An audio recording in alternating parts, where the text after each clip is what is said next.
येषां ज्ञानी नित्ययुक्त एकभक्तिर्विशिष्यते प्रियो हि ज्ञानिनोत्यर्थम् अहं स च मम प्रियः उदारा सर्व एवैते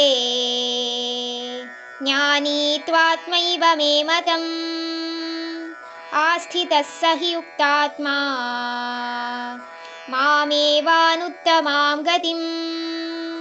ಈ 4 ಬಗೆಯ ಜನರಲ್ಲಿ ಯಾರು ನನ್ನ ದಿನ ಪೂಜಿಸುತ್ತಾರೋ ಮತ್ತೆ ನನ್ನನ್ನೇ ಸೇರಬೇಕು ಅನ್ನುವ ಒಂದೇ ಒಂದು ಆಸೆಯಿಂದ ಪ್ರಾರ್ಥನೆ ಮಾಡ್ತಾ ಇರ್ತಾರೋ, ನನ್ನ ತುಂಬ ಇಷ್ಟಪಡ್ತಾ ಇರ್ತಾರೋ ಅವರೇ ನನ್ನ ತುಂಬ ಪ್ರಿಯವಾದವರು ಅಂತ ಇಲ್ಲಿ ಭಗವಂತ ಹೇಳ್ತಾರೆ.